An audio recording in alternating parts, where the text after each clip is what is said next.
কুরবানির প্রসঙ্গটা আসলেই আমাদের স্মৃতির মানসপটে আমাদের ইব্রাহিম আলাইহিস সালাম এবং ইসমাইল আলাইহিস সালামের যে কুরবানি, ওনাদের যে আত্মত্যাগ, এই দৃশ্যপটটি কিন্তু আমাদের চোখের সামনে ভেসে ওঠে। আমরা জানি যে ইব্রাহিম আলাইহিস সালাম আল্লাহ তাআলা সন্তুষ্টির জন্য স্বীয় পুত্র ইসমাইল আলাইহিস সালামকে কুরবানি করতে চেয়েছিলেন, এবং সেই প্রসঙ্গ থেকেই কিন্তু আমরা প্রতি বছর জিলহজের 10 তারিখে কুরবানি করে থাকি। এবং এই দৃশ্যটি আল্লাহ তাআলার কাছে এতই ভালো লেগেছিল, এই আত্মত্যাগের দৃশ্যকে আল্লাহ তাআলা স্মরণীয় করে রাখবার জন্য কিয়ামত পর্যন্ত সব বিশ্বাসীদের জন্য এই জিলহজের একই টাইমে, জিলহজের 10 তারিখে কুরবানি করাটাকে আল্লাহ তাআলা আমাদের উপর অবধারিত করে দিয়েছেন। এই বিষয়টি সূরাতুস সাফফাতের 105 নম্বর আয়াতে আল্লাহ তাআলা এভাবে ইরশাদ করছেন, ফালাম্মা বালাগা মাআহু সা'য়া ক্বালা ইয়া বুনাইয়া ইন্নী আরা ফিল মানামি আন্নী আযবাহুক ফানজুর মাযা তারা। অর্থাৎ ইসমাঈল আলাইহিস সালাম যখন একটু বড় হলেন, বাবার সাথে হাঁটতে পারেন, দৌড়াদৌড়ি করতে পারেন, ঠিক তখন ইব্রাহিম আলাইহিস সালাম স্বপ্নে দেখলেন যে তিনি ইসমাঈল আলাইহিস সালামকে কুরবানি করছেন, এবং স্বপ্ন দেখেই তিনি সরাসরি ছেলের সাথে কনসালটেশনে গেলেন, পরামর্শ করলেন যে বাবা, আমি তো স্বপ্নে দেখেছি যে আমি তোমাকে কুরবানি করছি, ফানজুর মাযা তারা, what do you think about it, what's your opinion about it, তোমার মতামত কি সেটা তুমি আমাকে বলো। তখন সাইয়েদনা ইসমাঈল আলাইহিস সালাম অত্যন্ত সাহসিকতার সাথে বলিষ্ঠ একটি জবাব দিয়েছিলেন, সেটাও আল্লাহ তাআলা কোরআনে সরাসরি কোট করেছেন। তিনি বলেছিলেন, ক্বালা ইয়া আবাতি ফাআল মা তু'মার সাতাজিদুনি ইনশাআল্লাহু মিনাস সাবিরিন। অর্থাৎ, হে আমার সম্মানিত পিতা, আপনি যেমনটি স্বপ্নে দেখেছেন, আল্লাহ তাআলা আপনাকে যেমন আদেশ করেছে আপনি ঠিক তেমনটিই করুন, আপনি ভয় পাবেন না, ইনশাআল্লাহ আপনি আমাকে ধৈর্যশীলদের অন্তর্ভুক্ত পাবেন। একটু কি কল্পনা করা যায় যে সাইয়েদনা ইসমাঈল আলাইহিস সালাম ছোট্ট শিশু, তিনি যখন শুনলেন যে বাবা তাকে কুরবানি করবে, জবাই করবে, তার প্রত্যুত্তরে তিনি বলেছিলেন, বাবা আমি ভয় পাচ্ছি না, আমি আপনাকে নিয়ে চিন্তিত, আপনি ভয় পাবেন না। আল্লাহ তাআলা সাইয়েদনা জিবরাইল আলাইহিস সালামকে দিয়ে জান্নাত থেকে একটি বকরি বা মেষ পাঠিয়ে দিলেন। সাইয়েদনা ইসমাঈল আলাইহিস সালামকে ছুরির নিচ থেকে সরিয়ে ফেলা হলো, আর সেখানে ইসমাঈল আলাইহিস সালামের পরিবর্তে একটি জান্নাত থেকে আনা বকরি বা ছাগলকে সেখানে কুরবানি করা হলো। আল্লাহ তাআলা বললেন, কদ সাদ্দাকতা রুইয়া, ইব্রাহিম তুমি তো তোমার স্বপ্নকে সত্যায়ন করেছো, বাস্তবে রূপান্তরিত করেছো, তুমি তো এই কঠিন পরীক্ষায় সফলতার সাথে উত্তীর্ণ হয়েছো। সাইয়েদনা ইব্রাহিম আলাইহিস সালাম পরীক্ষায় উত্তীর্ণ হলেন, এবং বাপ বেটার এই দৃশ্যায়নটি আল্লাহ তাআলার কাছে এত ভালো লেগেছে, আরশের উপর থেকে আল্লাহ তাআলা এত পছন্দ করেছেন ওনাদের স্যাক্রিফাইসকে, কুরবানিকে, কিয়ামত পর্যন্ত আমরাও যাতে কুরবানি করি, আল্লাহ তাআলা আমাদের জন্য এটাকে অবধারিত করে দিয়েছেন। সম্মানিত শুধু এখানে আমাদের জন্য সবচেয়ে বড় যে শিক্ষণীয় বিষয়, সেটি হচ্ছে সাইয়েদনা ইব্রাহিম আলাইহিস সালামের ঔরসে যখন ইসমাঈল আলাইহিস সালাম আসে, তখন তাফসীর এসেছে ইব্রাহিম আলাইহিস সালামের বয়স ছিল 86 বছর। Could you imagine that? 86 বছর বয়সে যখন একটা সন্তান আল্লাহ তাআলা ওনাকে দান করলেন, আল্লাহ তাআলা বললেন যে সেই সন্তানকে তুমি জবাই করো। আমরা অনেক দম্পতির কথা জানি, তাদের সন্তান হয় না, 15 বছর, 20 বছর, 25 বছর পর অনেক সময় তাদের সন্তান হয়। সেই সন্তানটাকে তারা কত পছন্দ করে, সেই বাচ্চাটাকে তারা কত আদর করে। তো 86 বছর বয়সে আল্লাহ তাআলা ইসমাঈল আলাইহিস সালামকে দান করেছিলেন। এই আদরের সন্তানটাকে আল্লাহ তাআলা বলেন তুমি কুরবানি করো। কারণ এই বয়স্ক অবস্থায় যখন ইব্রাহিম আলাইহিস সালাম ইসমাঈল আলাইহিস সালামকে পেয়েছিলেন, তখন তিনি হৃদয়টাকে উজাড় করে দিয়ে নিজের ছেলেটাকে ভালোবাসতে শুরু করলেন, এবং হৃদয়ের ভালোবাসার জায়গাটার মধ্যে যে সিংহাসন, সেই সিংহাসনে তিনি ইসমাঈলকে বসিয়েছিলেন। আল্লাহ তাআলা চেয়েছিলেন যে ইসমাঈলকে সেখান থেকে সরিয়ে ওই ভালোবাসার সিংহাসনের জায়গাটাতে তুমি যেন আল্লাহ তাআলাকে স্থান দাও, এবং সেই পরীক্ষাটাই তিনি বেসিক্যালি সাইয়েদনা ইব্রাহিম আলাইহিস সালামের কাছ থেকে করেছিলেন, এবং সেই পরীক্ষায় সাইয়েদনা ইব্রাহিম আলাইহিস সালাম সফলতার সাথে উত্তীর্ণ হয়েছিলেন। অর্থাৎ আল্লাহ চেয়েছিলেন যে তোমার হৃদয়ের ভালোবাসার সবচাইতে বড় জায়গাটা হচ্ছে ইসমাঈলের, তোমার পুরো হৃদয়টা জুড়ে আছে ইসমাঈল। আমি চাই তুমি আমার সন্তুষ্টির জন্য এই ইসমাঈলকে বিলিয়ে দাও, এই ইসমাঈলকে কুরবানি করে দাও। সম্মানিত শুধু এই স্টোরিটা থেকে আমাদের জন্য শিক্ষা হচ্ছে যে সাইয়েদনা ইব্রাহিম আলাইহিস সালামের হৃদয়ের সবচাইতে পছন্দনীয় বিষয়টা ছিল ইসমাঈল। তিনি ইসমাঈল আলাইহিস সালামকে, নিজের ছেলেকে বেশি পছন্দ করতেন। ইব্রাহিম আলাইহিস সালামের হৃদয়ে যেমনি ইসমাঈল ছিল, আমাদের প্রত্যেকের হৃদয়ে কিন্তু এরকম এক একটা ইসমাঈল আছে, কল্পিত ইসমাঈল, রূপক ইসমাঈল। আমাদের কারো হৃদয়ের ইসমাঈল হচ্ছে আমাদের টাকা পয়সা, আমাদের কারো হৃদয়ের ইসমাঈল হচ্ছে আমার ব্যাংক ব্যালেন্স, আমাদের কারো হৃদয়ের ইসমাঈল হচ্ছে আমার দামি গাড়ি, আমাদের কারো হৃদয়ের ইসমাঈল হচ্ছে আমাদের যশ, খ্যাতি, আমাদের ক্ষমতা, প্রতিপত্তি, এগুলো।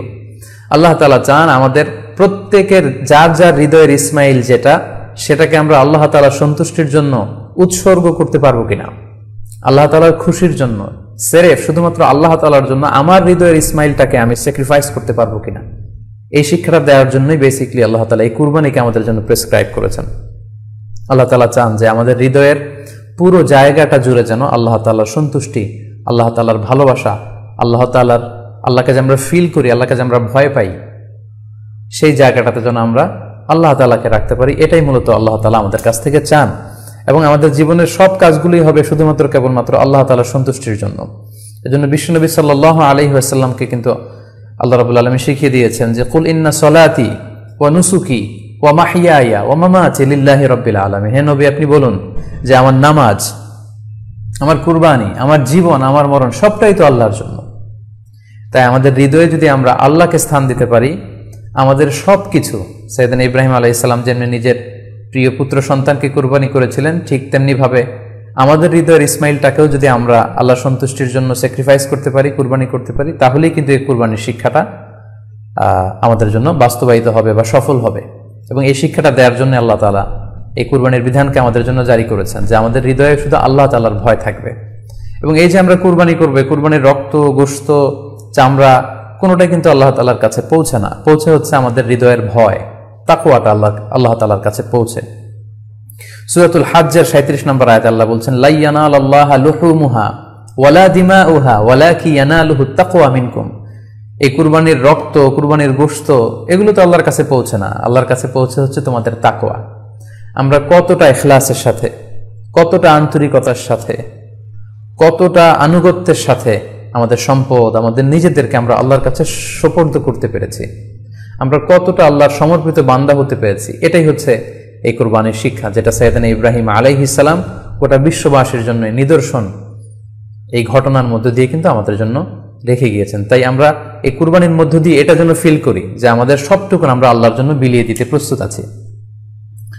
সম্মানিত, শুধু এই কুরবানির দিনে ইয়ামুন নাহারে বা 10 জিলহজে আমরা যে কুরবানি উদযাপন করব, ঈদুল আজহা উদযাপন করব, এই দিনের সবচাইতে প্রিয় আমল হচ্ছে আল্লাহ তাআলার কাছে পশু জবাই করে, যেটা আমরা বলেছি ইব্রাহিম আলাইহিস সালামের সেই ঘটনার, সেই দৃশ্যায়নের পুনরাবৃত্তি আল্লাহ তাআলা সেটা দেখতে চান।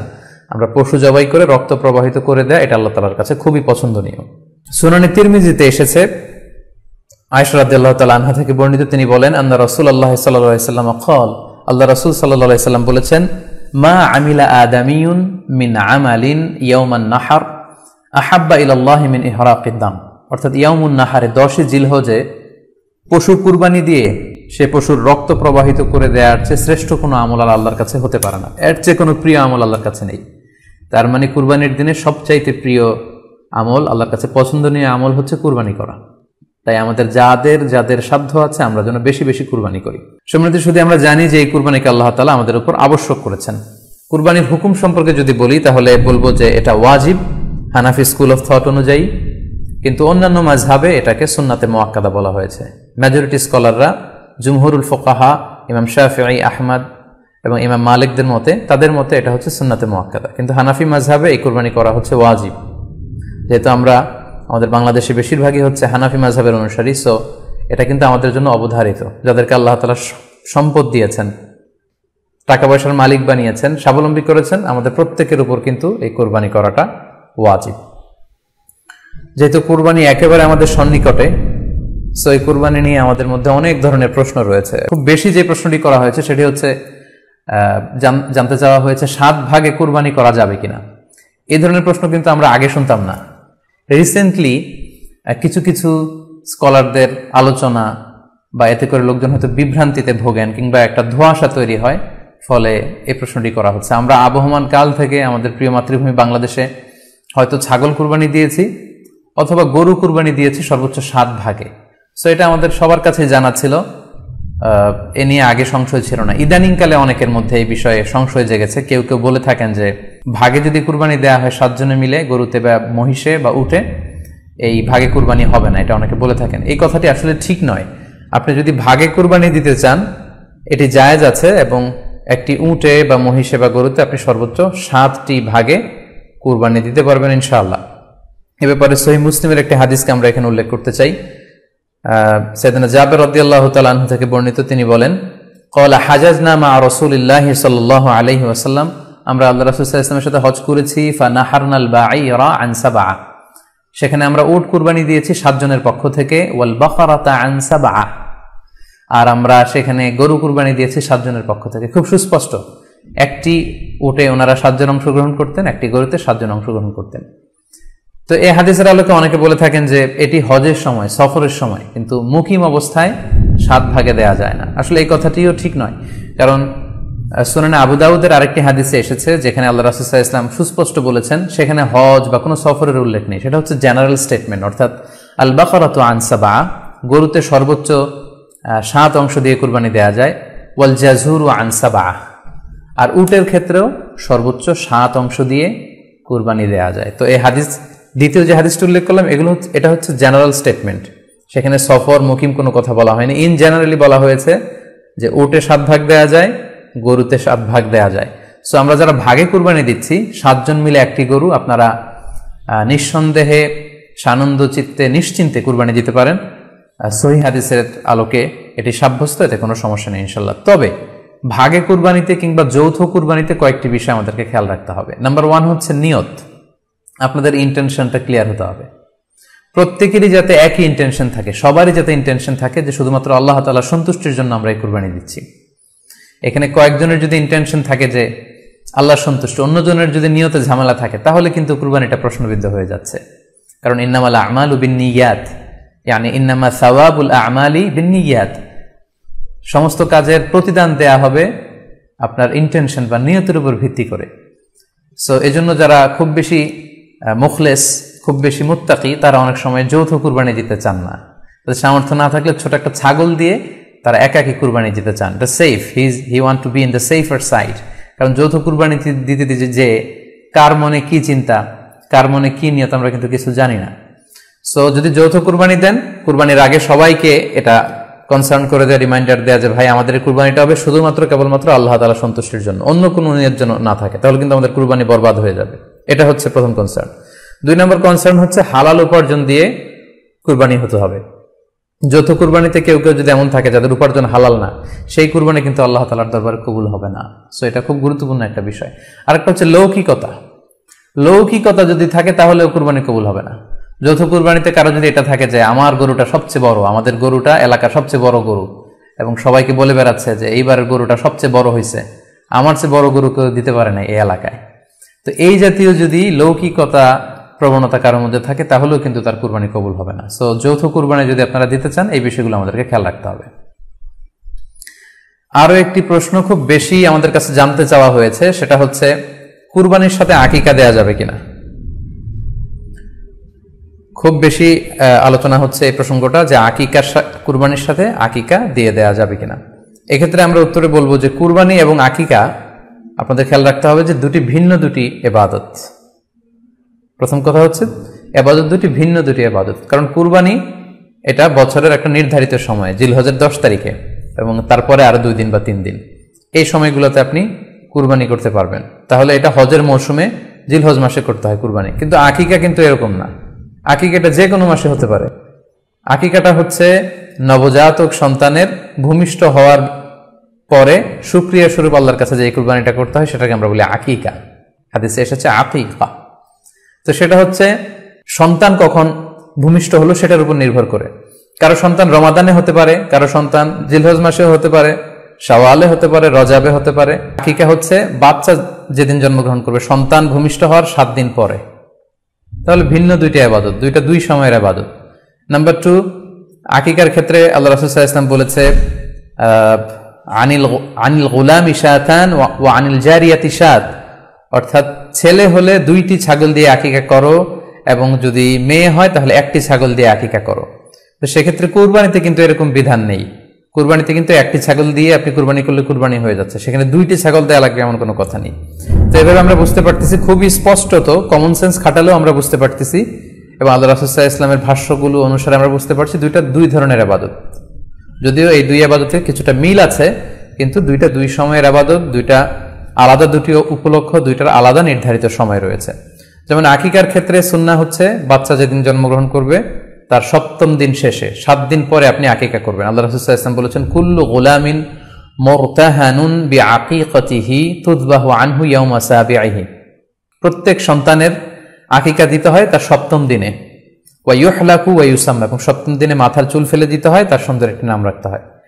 তাহলে আকিকার বিধান হচ্ছে সম্মানিত সুধী সন্তান জন্মগ্রহণ করার 7 দিন পরে। আমরা বুঝতে পারলাম আল্লাহ রাসূল সাল্লাল্লাহু আলাইহি ওয়াসাল্লামের ভাষ্য অনুযায়ী, কথা অনুযায়ী, কওল অনুযায়ী। এবার যদি আমরা আল্লাহ রাসূল সাল্লাল্লাহু আলাইহি ওয়াসাল্লামের আমল দেখি, ওনার ব্যক্তিগত আমল কি ছিল, সেক্ষেত্রে আমরা সহিহ ইবনে হিব্বানের একটি হাদিস উল্লেখ করব, যেটিকে ইবনে হাজার আল আসকালানী উনি ওনার ফাথুল বারিতে সহিহ হিসেবে উল্লেখ করেছেন। আয়েশা রাদিয়াল্লাহু তাআলা আনহার বর্ণনা, তিনি বলেন যে আক্কা রাসূলুল্লাহ সাল্লাল্লাহু আলাইহি ওয়াসাল্লাম আনিল হাসানি ওয়াল হুসাইনি ইয়াউমা সাবিঈ ওয়া সাম্মাহুমা। আল্লাহ রাসূল সাল্লাল্লাহু আলাইহি ওয়াসাল্লাম নিজে ওনার দৌহিত্র অর্থাৎ ওনার নাতি হাসান এবং হুসাইনের আকিকা নিজে করেছেন 7ম দিনে, এবং 7ম দিনে তাদের নাম রেখেছেন। একজনের নাম রেখেছেন হাসান আর একজনের নাম হুসাইন। অর্থাৎ হাসান রাদিয়াল্লাহু আগে জন্মগ্রহণ করেছিলেন, ওনার চেয়ে ছোট ছিল হুসাইন, উনি পরে জন্মগ্রহণ করেছেন। তো ওনাদের জন্মের পরে 7 দিন পরে আল্লাহ রাসূল সাল্লাল্লাহু আলাইহি ওয়াসাল্লাম ওনাদের আকিকা দিয়েছিলেন, এবং 7ম দিনে উনি আকিকাও দিয়েছেন এবং তাদের নামও রেখেছেন। তাহলে আল্লাহ রাসূল সাল্লাল্লাহু আলাইহি ওয়াসাল্লামের কওলি হাদিস, ওনার ভাষ্য মতে আমরা জানলাম উনি বলেছেন 7ম দিনে আকিকা দিতে হয়, এবং ওনার ব্যক্তিগত আমল থেকে আমরা জানতে পারলাম যে উনি ওনার 2 নাতির আকিকা দিয়েছেন 7ম দিনে এবং নাম রেখেছেন। তাহলে এ থেকে আমরা সুস্পষ্ট বুঝতে পারি যে আকিকা দিতে হয় সন্তান জন্মগ্রহণ করার 7 দিন পর, 7ম দিনে। যদিও তবারানিতে আরেকটি হাদিস এসেছে যেখানে বলা হয়েছে যে আকিকা 7ম দিনেও দেয়া যায়, 14তম দিনে দেয়া যায়, 21তম দিনে দেয়া যায়। যদি 7ম দিনে কেউ দিতে না পারে কোনো কারণে, তাহলে 14তম দিন, না পারলে 21তম দিন। তাহলে সুস্পষ্টভাবে উল্লেখ আছে যে আকিকার সময়সীমা 7ম দিনের কথা আমাদেরকে বলা হয়েছে। তো সেক্ষেত্রে আপনার সন্তান জন্মগ্রহণ করলে আপনি শুকরিয়া স্বরূপ কুরবানি করবেন, আত্মীয় স্বজনকে খাওয়াবেন, আকিকার গোশত নিজেরাও খাবেন। তো এটা যদি আপনি কুরবানির জন্য রেখে দেন, তাহলে তো সন্তান দুনিয়াতে আসার এই আনন্দটা থাকে না। একজন যখন সন্তান পায়, সে কেমন যেন আকাশের চাঁদ হাতে পায়। তো তখন তার 7 দিনের মধ্যে যে আনন্দটা থাকে, ওই দিন তার নাম রাখা হবে, আত্মীয় স্বজনরা আসবে, বাচ্চাকে দেখবে, দোয়া করবে, তখন আকিকা করে গোশত নিজে খাবেন, আত্মীয়দের খাওয়াবেন, পাড়া প্রতিবেশীদেরকে দিবেন। এটা হচ্ছে সন্তান ভূমিষ্ঠ হওয়ার উপলক্ষকে কেন্দ্র করে এই আকিকা। সামহাও কোনো কারণে মিস করেছেন, তখন আপনি যখন সুযোগ হয় তখন করে দেন। ওই প্রেক্ষাপটে আপনি যদি কুরবানির সময়ও আকিকা দিয়ে দিতে চান, এটা আদায় হয়ে যাবে ইনশাআল্লাহ। আশা করা যায় আদায় হয়ে যাবে, এবং এটা জায়েজ আছে। তবে এটা সুন্নাহ নয়। সুন্নাহ হচ্ছে 7ম দিনে আকিকা দেওয়া। পাশাপাশি গরু দিয়ে, মহিষ দিয়ে, উট দিয়ে আকিকা দেওয়াও কিন্তু সুন্নাহ নয়। আকিকা দেয়া সুন্নাহ হচ্ছে ছাগল দিয়ে। সুন্নাহসম্মত হচ্ছে আকিকা 7ম দিনে দেয়া এবং ছাগল দিয়ে দেয়া। ছেলের ক্ষেত্রে 2টি ছাগল, মেয়ের ক্ষেত্রে 1টি ছাগল। আশা করি কুরবানির সাথে আকিকার প্রসঙ্গটি আপনাদের কাছে ক্লিয়ার হয়েছে। সম্মানিত শুধু এবার আমরা শুনবো আরো একটি মোস্ট আস্কড কোশ্চেন, কুরবানি না দিয়ে কুরবানির টাকা দান করে দিলে ওই সওয়াব পাওয়া যাবে কিনা। এই প্রশ্নগুলো কিন্তু আমরা আগে শুনতাম না। রিসেন্ট সময়ে, গত কয়েক বছর আগে আমরা খেয়াল করেছি যে তারকা জগতের কিছু লোক বা নাটক সিনেমা জগতের কিছু লোক এরকম ঘোষণা দিয়েছে যে আমরা টাকা বন্যার্থ লোকদেরকে দিয়ে দিলাম, আমরা কুরবানি দেব না। তো ওনাদেরকে আল্লাহ এত টাকা দিয়েছেন, ওনারা বন্যার্থ লোকদেরকেও সহায়তা করতে পারেন, আবার কুরবানিও করতে পারেন। সো একটা দিয়ে আরেকটা হবে না। আপনি যদি টাকা দান করে দেন, এটা সাদাকার সওয়াব হবে, কিন্তু কুরবানির সওয়াব কিন্তু আপনি পাবেন না। আল্লাহ রাসূল সাল্লাল্লাহু আলাইহি ওয়াসাল্লাম বলেছেন, কুরবানি করলে যেই প্রাণীটার কুরবানি করা হলো, ওই প্রাণী তার শিং নিয়ে, তার গায়ের পশম নিয়ে, পায়ের খুরগুলো নিয়ে কিয়ামতের ময়দানে দাঁড়াবে। সো এই সওয়াব থেকে কিন্তু আপনি বঞ্চিত হয়ে গেলেন। তাই এ ব্যাপারে সুস্পষ্ট কথা হচ্ছে, আপনি যদি কুরবানির টাকা দান করে দেন, দানের সওয়াব হবে, কিন্তু কুরবানির সওয়াব হবে না, এবং কুরবানির এই ওয়াজিব বিধানটিও কিন্তু আদায় হবে না।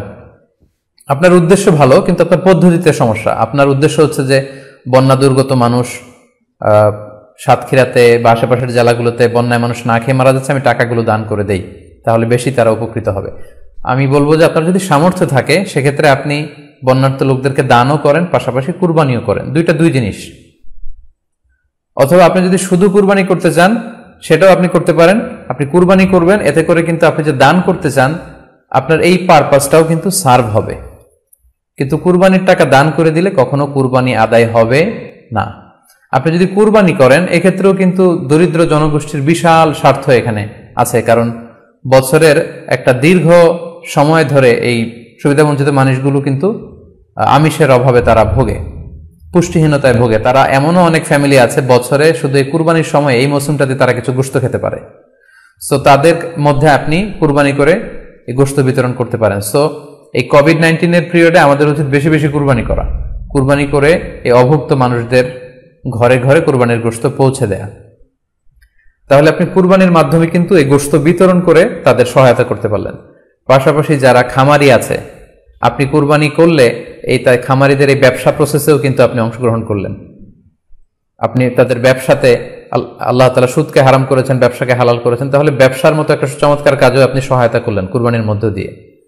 আরো একটা গুরুত্বপূর্ণ বিষয় হচ্ছে, আমাদের গ্রাম বাংলায় কিন্তু আমাদের অনেক গরিব লোকজন আছে বা মা বোনেরা আছে যারা সারা বছর ব্যাপী ছাগল পালে এই আশায় যে কুরবানির সময় ছাগলটাকে বিক্রি করবে, অথবা গরু পালে। গ্রামগঞ্জে অনেক পরিবার আছে যে বছর শেষে কুরবানির সময় আসলে তারা এটা ভালো দামে বিক্রি করবে এবং সেই টাকা দিয়ে সারা বছর চলবে। সো আপনি যদি কুরবানি করেন তাহলে ওই প্রান্তিক জনগোষ্ঠীকেও কিন্তু সহায়তা করা হলো। পাশাপাশি কুরবানির এই সময়গুলোতে হাজার হাজার কসাইদের একটা জীবিকার ব্যবস্থা হয়। তারা গরু জবাই করে, চামড়া খোলে, গোশত কাটে।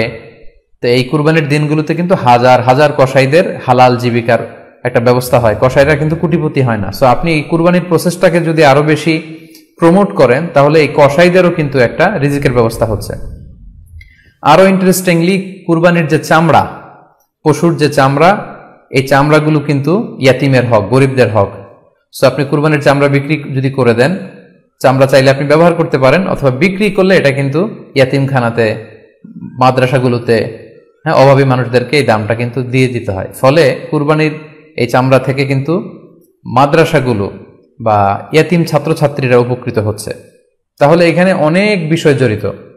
যদিও বর্তমান সময়ে চামড়া শিল্প ধ্বংস করার একটা বিশাল পায়তারা চলছে, চামড়ার দাম পড়ে যাচ্ছে।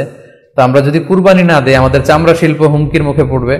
এবং এই যে হাজার হাজার মাদ্রাসা এবং এতিমখানা আছে যাদের একটা বড় ইনকামের বা আয়ের উৎস হচ্ছে কুরবানির সময় এই চামড়ার টাকা। সো মানে with all this discussion it seems that through sacrifice you can contribute more. আপনি যদি কুরবানি করেন এবং এটা যদি বেশি বেশি করেন তাহলে আপনি যে চাচ্ছেন অসহায় মানুষদেরকে সহায়তা করতে, এটা আরো বেশি বেশি করা হলো, বেশি বেশি করা হলো। তাদেরকে গোশত বিতরণ করে আপনি সহায়তা করলেন, খামারিদেরকে ব্যবসার ক্ষেত্রে সহযোগিতা করলেন, গ্রামের যে নারীরা ছাগল পাললো, গরু পাললো তাদের সহায়তা করলেন, কসাইদের হালাল জীবিকার জন্য সহযোগিতা করলেন, মাদ্রাসার ইয়াতিম ছাত্রদেরকে আপনি সহায়তা করলেন। সো আমি বলবো যে কখনো এই ভুল সিদ্ধান্ত নেবেন না যে কুরবানির টাকা আমি দান করে দেব। না, আপনি কুরবানি করবেন, এতে আপনার কুরবানির ওয়াজিবও আদায় হবে, গরিবদেরকে সহযোগিতাও করা হবে। সেক্ষেত্রে যদি আপনি স্বাস্থ্য ঝুঁকি মনে করেন, সেক্ষেত্রে আপনি সরাসরি হাটে যেতে না চাইলে অনলাইনে গরু ক্রয় করতে পারেন। আরো একটি সহজ পদ্ধতি আছে, সেটা হচ্ছে যারা শহুরে জীবন যাপন করছেন, শহরে আছেন, তারা চাইলে কিন্তু আপনার গ্রামের আত্মীয় স্বজনদের কাছে আপনার টাকা পাঠিয়ে দিয়ে কুরবানি আদায় করতে পারেন। টাকা পাঠিয়ে দিলে তারা আপনার পক্ষ থেকে ছাগল বা গরু কিনে কুরবানি করে তারা গোশত খেয়ে উপকৃত হলো, আশেপাশের গরিব আত্মীয় স্বজনদের মধ্যে বিতরণ করে এই কুরবানির প্রক্রিয়াটা আদায় হলো। এটাও খুব সহজে কিন্তু করা যেতে পারে। আর কুরবানির ক্ষেত্রে প্রতিনিধিত্ব জায়েজ আছে। অন বিহাফ অফ ইউ অন্য কেউ আপনার পক্ষ থেকে কুরবানি করতে পারবে, আপনি টাকা দিয়ে দিলেই হলো। আর যারা হাটে যে নিজে দেখে শুনে গরু ছাগল কিনে এনে নিজে কুরবানি করে সব ব্যবস্থাপনা করতে পারবেন, আয়োজন করতে পারবেন, সেটা সবচাইতে ভালো। সেটা তো নূরুন আলা নূর, এটা নিয়ে কোনো কথা নেই। আশা করি কুরবানির টাকা দিয়ে দিলে কুরবানি আদায় হবে কিনা এই ব্যাপারটি আপনারা বুঝতে পেরেছেন। এবার আমরা আসি, আরেকটি প্রশ্ন আমাদের কাছে খুব বেশি এসেছে, সেটা হচ্ছে কুরবানির পশু অনলাইনে ক্রয় করা যাবে কিনা।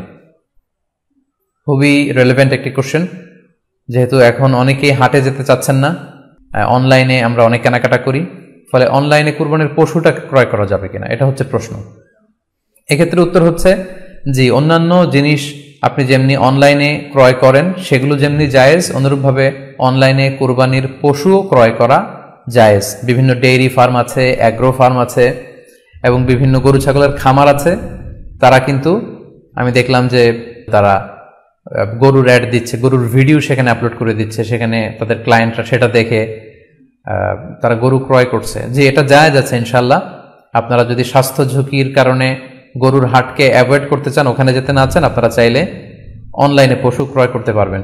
তবে সেক্ষেত্রে দুটি জিনিস আপনাকে নিশ্চিত হতে হবে, দুইটা জিনিস আপনাকে অনলাইনে পশু ক্রয় করার ক্ষেত্রে নিশ্চিত হতে হবে।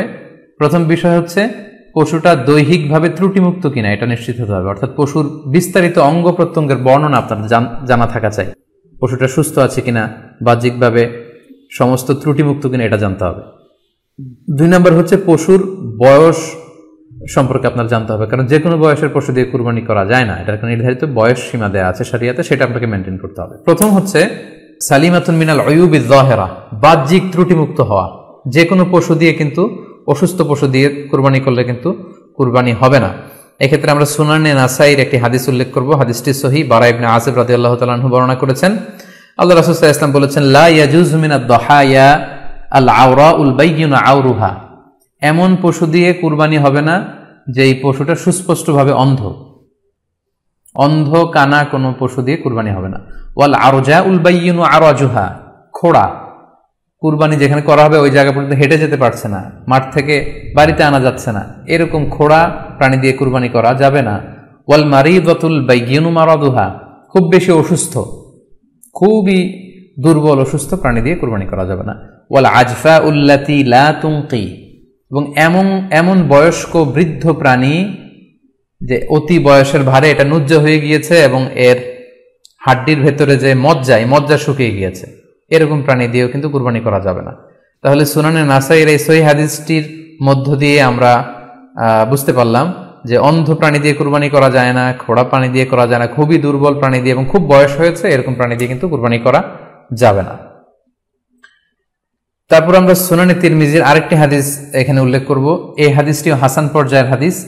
বর্ণনাকারী হচ্ছেন আলী রাদিয়াল্লাহু তাআলা আনহু। তিনি বলেন, নাহা রাসূলুল্লাহ সাল্লাল্লাহু আলাইহি সাল্লাম আইয়ুদহা বিআ'যাবিল করনি ওয়াল উযুন, অর্থাৎ আল্লাহ রাসূল সাল্লাল্লাহু আলাইহি ওয়াসাল্লাম শিং ভাঙা এবং কান কাটা এরকম প্রাণী দিয়ে কুরবানি করতে নিষেধ করেছেন।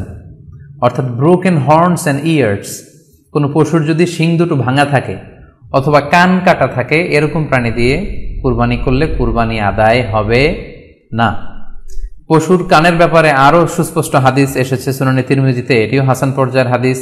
বর্ণনাকারী সাইয়েদনা আলী রাদিয়াল্লাহু তাআলা আনহু, তিনি বলেন যে নাহা রাসূলুল্লাহ সাল্লাল্লাহু আলাইহি ওয়াসাল্লাম আইয়ুদহা বিমুকাবালাহ আও মুদাবারাহ আও শারকা আও খারকা আও জাদআ, অর্থাৎ আল্লাহ রাসূল সাল্লাল্লাহু আলাইহি ওয়াসাল্লাম মুকাবালা মানে এমন প্রাণী যে প্রাণীর কানের সামনের অংশ কাটা, এরকম প্রাণী দিয়ে কুরবানি করা যাবে না। আও মুদাবারা, এমন প্রাণী যে প্রাণীর কানের পেছনের অংশ কাটা, সেটা দিয়ে কুরবানি করা যাবে না। আও শারকা, অথবা কানের মাঝখানে কাটা, দুই দিক ঝুলে আছে, করা যাবে না। আও খারকা, অথবা কানের ভেতরে ছিদ্র, পশুর কানে যদি ছিদ্র থাকে, কেটে যে ছিদ্র হয়ে গিয়েছে, ড্রিলড হয়ে গিয়েছে, সেই প্রাণী দিয়ে কুরবানি করা যাবে না। আও জাদা, অথবা নাক কাটা, এরকম প্রাণী দিয়ে কুরবানি করা যাবে না। তাহলে আল্লাহ রাসূল সাল্লাল্লাহু আলাইহি ওয়াসাল্লামের ভাষ্যমতে এই প্রাণীগুলো দিয়ে কুরবানি করা যাবে না। ফলে আপনি অনলাইনে যদি পশু ক্রয় করতে চান, আপনার যে পশুটা ক্রয় করবেন এটা বাহ্যিকভাবে সুস্থ আছে কিনা, অঙ্গ প্রত্যঙ্গের বিস্তারিত বর্ণনার ভিডিওতে আপনাকে ক্রস চেক করে এবং বাড়িতে আনার পরে সেটাকে দেখে এই পারচেজটা আপনাকে নিশ্চিত করতে হবে। 2 নম্বর খেয়াল রাখবার বিষয় হচ্ছে পশুর বয়স। কুরবানির পশুর একটা নির্ধারিত বয়স সীমা আছে। সেক্ষেত্রে উটের জন্য 5 বছর হওয়া লাগবে কমপক্ষে, গরু বা মহিষের ক্ষেত্রে কমপক্ষে 2 বছর হতে হবে এবং ছাগলের ক্ষেত্রে কমপক্ষে 1 বছর হতে হবে। আবার বলছি, উট 5 বছর, গরু 2 বছর এবং ছাগল 1 বছর। তবে মেষ বা ভেড়া, দুম্বা এগুলো যদি 6 মাসের হয়, দেখতে যদি মোটা সোটা হয়, 1 বছরের মতো মনে হয়, তাহলে সেগুলো দিয়েও কুরবানি করা যাবে। সেক্ষেত্রে পশুর যে দাঁত আছে, নিচের পাটের যে পশুর দাঁত, এই দাঁতগুলোর পাশে 2টা ধারালো দাঁত থাকে, এগুলো উঠেছে কিনা এগুলো দেখে দেখে আপনারা পশুর বয়সকে নির্ণয় করতে পারবেন। তাহলে অনলাইনে ক্রয়ের ক্ষেত্রে আমাদের উত্তর হচ্ছে যে অনলাইনে আপনি পশু ক্রয় করতে পারবেন। সেক্ষেত্রে আপনাকে 2টি বিষয়ে খুব খেয়াল রাখতে হবে। এক হচ্ছে পশুর অঙ্গ প্রত্যঙ্গ ঠিক আছে কিনা, বাহ্যিকভাবে সব ধরনের ত্রুটিমুক্ত কিনা। 2 নম্বর হচ্ছে পশুর বয়স। এই 2টি জিনিস যদি আপনি এনশিওর করেন, আপনি অনলাইনে পশু ক্রয় করে সেটা দিয়ে কুরবানি করলে কুরবানি হয়ে যাবে ইনশাল্লাহ, কোনো সমস্যা নেই। আরো একটি প্রশ্ন আমাদের কাছে খুব বেশি এসেছে, সেটা হচ্ছে কুরবানি কি পুরো পরিবারের পক্ষ থেকে একজন দিতে হবে নাকি সামর্থ্যবান প্রত্যেকের দিতে হবে? আমি আবার বলছি, প্রশ্নটি হচ্ছে যে অনেকে এই প্রশ্নটি করেছেন যে পুরো পরিবার থেকে একজন দিলে হয়ে যায় নাকি সামর্থ্যবান প্রত্যেকের দিতে হয়।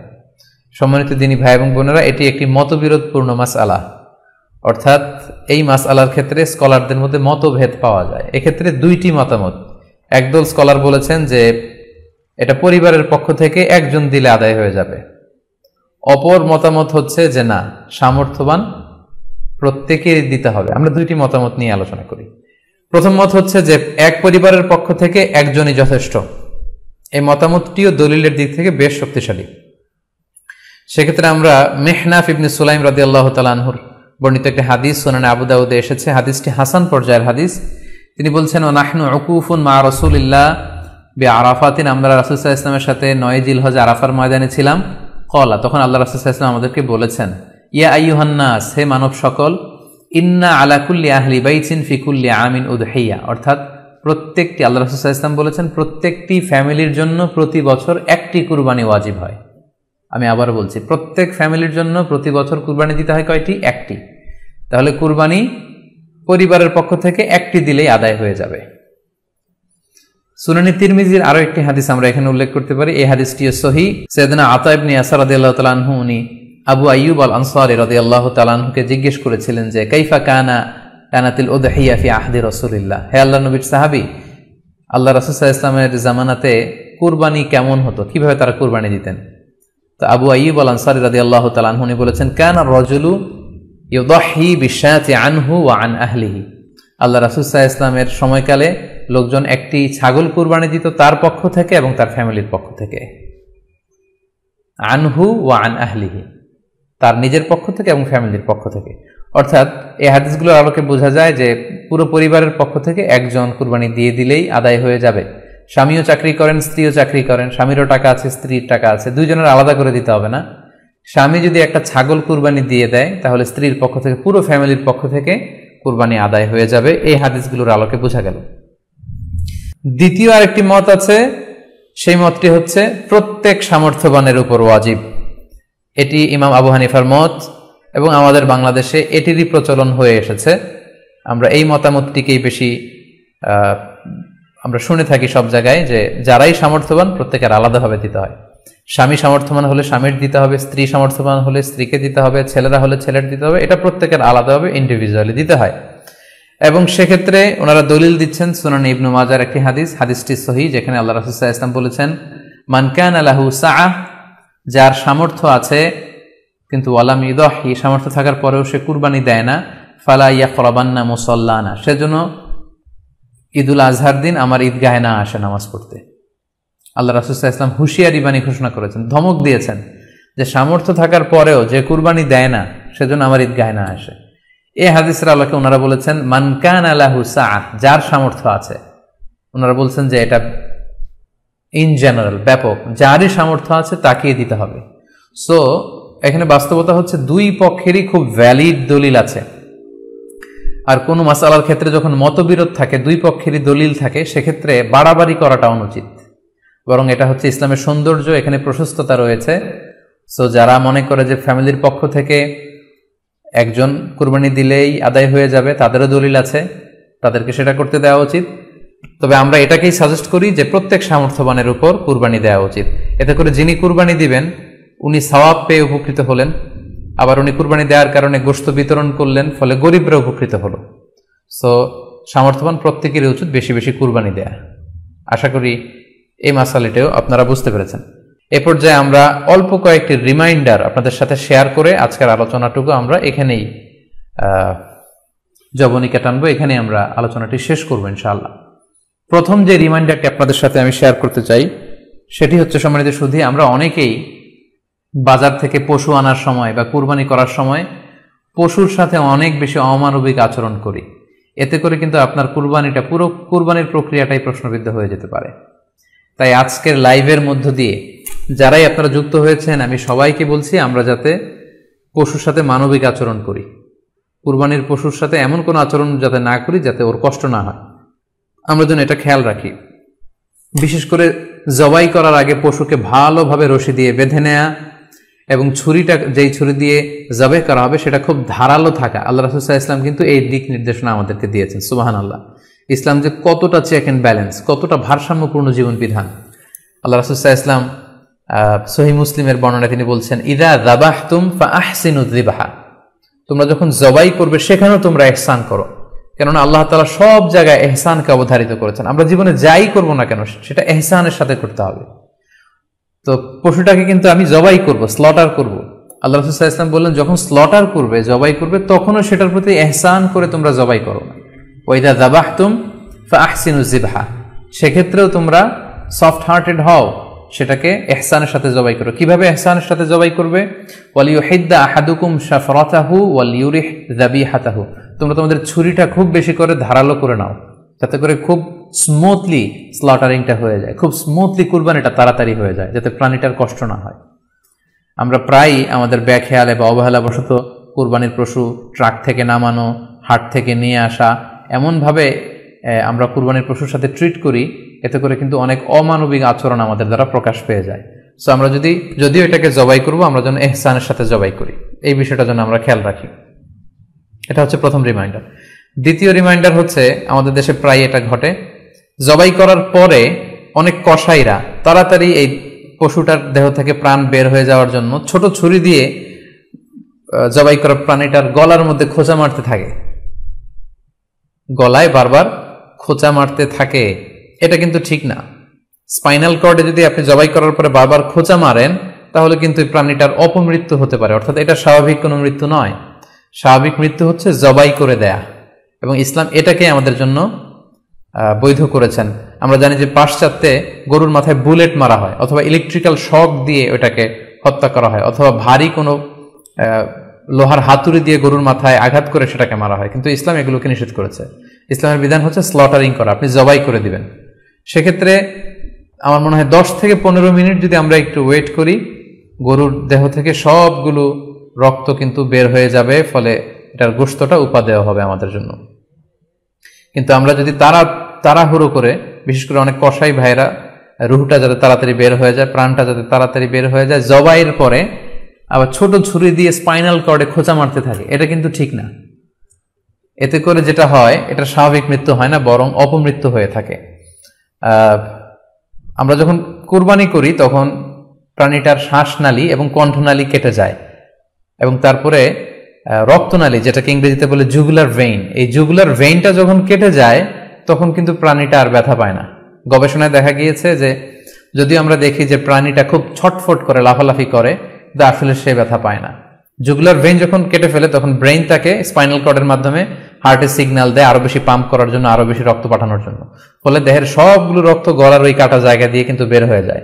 কিন্তু ওই মুহূর্তে আপনি যখন ছোট ছুরি নিয়ে এটার স্পাইনাল কর্ডে খোঁচাখুচি করতে শুরু করেন, তখন কিন্তু এটার অপমৃত্যু ঘটে, এটার স্ট্রোক হতে পারে, এটা হার্ট অ্যাটাক করে মারা যেতে পারে। তাহলে সেটা কিন্তু স্বাভাবিকভাবে জবাইয়ের মধ্যে দিয়ে মৃত্যুবরণ করলো না, বরং হার্ট অ্যাটাক করে বা স্ট্রোক করে সেটা মারা গেল। তখন কিন্তু আপনার কুরবানিটা প্রশ্নবিদ্ধ হয়ে যেতে পারে। তো এই জন্য আমি সকলের কাছে অনুরোধ করব, আপনারা তাড়াহুড়ো না করে 10 থেকে 15 মিনিট একটু ওয়েট করেন জবাইয়ের পরে, এটাকে স্বাভাবিকভাবে, ন্যাচারালি, প্রাকৃতিকভাবে এটা রুহটা বের হতে দিন। তা না হলে আমাদের কুরবানি কিন্তু প্রশ্নবিদ্ধ হয়ে যেতে পারে। 3 নম্বর রিমাইন্ডার হচ্ছে, আমাদের বাংলাদেশের অনেক জেলায় আমরা হিন্দু মুসলমান একসাথে থাকি। আমার কাছে নিউজ এসেছে যে অনেক জায়গায় অনেকে হিন্দুদের মন্দিরের সামনে কুরবানির গরু জবাই করে। এটা ঠিক না, কারণ আমরা জানি যে ওরা এই গরুর পূজা করে থাকে। সো আমরা এমন কিছু করব না যেটা ওদেরকে খুব বেশি কষ্ট দিবে। সো অনেকে শুনেছি যে উস্কানিমূলক ভাবে তারা একটু দেখিয়ে দিতে চায় বা তাদের উপর প্রতিশোধ নিতে চায়, এরকম করে অনেক সময় হিন্দুদের বিভিন্ন গ্রামে মন্দিরের সামনে এই কুরবানির ব্যবস্থাপনা করা হয়।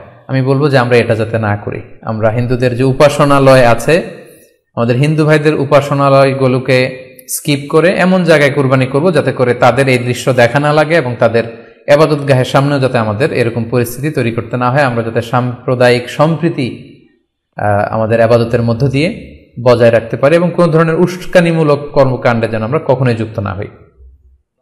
4 নাম্বার এবং সবচাইতে গুরুত্বপূর্ণ পয়েন্ট হচ্ছে, জি খেয়াল করে শুনুন, আপনাকে বলছি, 4 নাম্বার পয়েন্ট হচ্ছে যে জবাইয়ের স্থান এবং বর্জ্য কুরবানির পরে এটাকে নিজ দায়িত্বে পরিচ্ছন্ন করুন। আই রিপিট, আমি আবার বলছি, যেখানে আপনি কুরবানি করলেন সেটাকে এবং এই যে বর্জ্য ময়লা, এটা নিজ দায়িত্বে আপনি ক্লিন করুন। সিটি কর্পোরেশনের ভাইয়েরা সরকারি তত্ত্বাবধানে সারা বাংলাদেশের এই সব বর্জ্য আসলে পরিষ্কার করা সম্ভব না। জরিপে এসেছে যে 50 লক্ষ গরু জবাই করা হয় প্রত্যেকটা কুরবানির ঈদে। তো সেক্ষেত্রে আমাদেরকে দায়িত্বশীল হতে হবে। কুল্লুকুম রাঈন ওয়া কুল্লুকুম মাসউলুন আন রাইয়াতিহি। আল্লাহ রাসূল সাল্লাল্লাহু আলাইহি ওয়াসাল্লাম বলেছেন, তোমরা প্রত্যেকে দায়িত্বশীল আর তোমাদের প্রত্যেকের দায়িত্বের ব্যাপারে কিয়ামতের ময়দানে আল্লাহ তাআলা কিন্তু তোমাদেরকে জিজ্ঞেস করবে। তাই আমরা যেন নিজ দায়িত্বে এই কুরবানির করার স্থান এবং বর্জ্য যেন পরিষ্কার করি। ব্লিচিং পাউডার দিয়ে বেশি করে পানি মেরে আমরা যেন পরিষ্কার পরিচ্ছন্ন রাখি, কারণ আত-তুহুরু শাতরুল ঈমান, পরিষ্কার পরিচ্ছন্নতা এটা হচ্ছে ঈমানের অঙ্গ। এই বিষয়টা জানে আমরা খুব গুরুত্বের সাথে নেই এবং নিজ নিজ কুরবানি আমরা যেখানে দিলাম সেই জায়গাটা যেন আমরা পরিষ্কার করি। বিশেষ করে বিভিন্ন সংস্থা যারা অনেক অনেক কুরবানি করবেন, ভলান্টিয়ারলি বিভিন্ন কুরবানি করে কুরবানির গোশত বিতরণ করবেন, আপনারা এরকম ভলান্টিয়ারলি ক্লিনলিনেস ক্যাম্পেইন করতে হবে, যাতে কোনো ধরনের রক্ত, ময়লা, বর্জ্য, আবর্জনা না থাকে। এই ব্যাপারটাকে যেন আমরা খেয়াল রাখি। সর্বশেষ হচ্ছে, অনেকে জিজ্ঞেস করেন যে ফ্রিজে রাখা যাবে কিনা। জি, কুরবানির গোশত ফ্রিজে রাখা যাবে। ইবনে আব্বাস রাদিয়াল্লাহু তাআলা আনহুর মত অনুযায়ী 3 ভাগ করা উত্তম, তবে এটা আবশ্যক নয়। আপনি 1 ভাগ নিজে খাবেন, 1 ভাগ আত্মীয় স্বজন প্রতিবেশীদের দিবেন, আরেক ভাগ গরিব দুঃখীদের মাঝে বন্টন করে দিবেন, এটা উত্তম, কিন্তু এটা আবশ্যক নয়। পুরো গোশত যদি আপনার লেগে যায় আপনি ভোগ করতে পারেন, আর যদি আপনার কাছে অতিরিক্ত গোশত থাকে এটা আপনি আত্মীয়দের দান করুন, গরিব আত্মীয়দের আপনি উপহার দিন, গরিব মিসকিনদের, সুবিধা বঞ্চিত মানুষদেরকে আপনি এগুলো দান করুন। কারণ সূরাতুল হজ্জের 28 নম্বর আয়াতে আল্লাহ তাআলা বলেছেন, ফাকুলু মিনহা ওয়া আত'ইমুল বাঈসাল ফাকির, তোমরা কুরবানির এই গোশত নিজেরাও খাও এবং অভাবী লোকদেরকে দাও। এবং সহিহ বুখারীতে আল্লাহ রাসূল সাল্লাল্লাহু আলাইহি ওয়াসাল্লামের একটি বর্ণনা, আল্লাহ রাসূল সাল্লাল্লাহু আলাইহি ওয়াসাল্লাম বলেছেন, কুলু ওয়া আত'ইমু ওয়াদাখিরু, অর্থাৎ কুরবানির গোশত তোমরা খাও, ওয়া আত'ইমু মানে অন্যদের খাওয়াও, ওয়াদাখিরু এবং তোমরা এটাকে প্রিজার্ভ করে রাখো বা জমা করেও রাখতে পারো। অর্থাৎ আপনি চাইলে ফ্রিজে রাখতে পারবেন, আপনি পরবর্তীতে খেতে চাচ্ছেন আপনি রাখতে পারবেন ইনশাআল্লাহ। সো উত্তম হচ্ছে 3 ভাগ করে 1 ভাগ নিজে খাওয়া, 1 ভাগ আত্মীয় স্বজনদের, প্রতিবেশীদের দেয়া এবং 1 ভাগ অভাবী, সুবিধা বঞ্চিত, গরিব মিসকিনদের মাঝে বন্টন করে দেয়া। এবং অবশ্যই অবশ্যই যাদের সামর্থ্য আছে আপনারা বেশি বেশি কুরবানি করুন, এবং এই কুরবানির মধ্য দিয়ে আমরা অনেক অনেক প্রান্তিক জনগোষ্ঠী, সুবিধা বঞ্চিত মানুষ, তাদের কাছে আমাদের সহায়তাগুলো পৌঁছে দিতে পারবো। সম্মানিত সুধী, আপনাদের সবাইকে আবারও শুকরিয়া জানাই, আপনাদের সবাইকে আবারও আন্তরিক শুভেচ্ছা এবং অভিনন্দন। আমরা কামনা করি যে আল্লাহ তাআলার কাছে আমরা ফরিয়াদ করি জিলহজ মাসের প্রথম 10 দিনের যে বারাকা, রাহমা, আমরা যেন নফল ইবাদত করে করে বেশি বেশি তাকবীর, তাহলিল দিয়ে এই দিনগুলো যেন মুখরিত রাখতে পারি, বেশি বেশি নফল ইবাদত করতে পারি, নফল রোজা রাখতে পারি। বিশেষ করে অবশ্যই আরাফার দিনের রোজা যাতে আমরা মিস না করি। গোটা মুসলিম উম্মার জন্য আমরা দোয়া করি যে এই ঈদুল আজহার উৎসব যাতে আমরা ভাব গাম্ভীর্যের সাথে ইবাদতের মধ্য দিয়ে, আনন্দ উৎসবের মধ্য দিয়ে পালন করতে পারি। আপনাদের সবার জন্য আমি দোয়া করছি, আমি নিজেও আপনাদের সবার কাছে দোয়া চাই। আল্লাহ তাআলা আপনাদের সবাইকে ভালো রাখুক, সুস্থ রাখুক, ঈমানের সাথে রাখুক। আপনারা শেয়ার করবেন বলে আশা করছি। সুবহানাকাল্লাহুম্মা ওয়া বিহামদিকা আশহাদু আল্লা ইলাহা ইল্লা আনতা আস্তাগফিরুকা ওয়া আতুবু ইলাইক।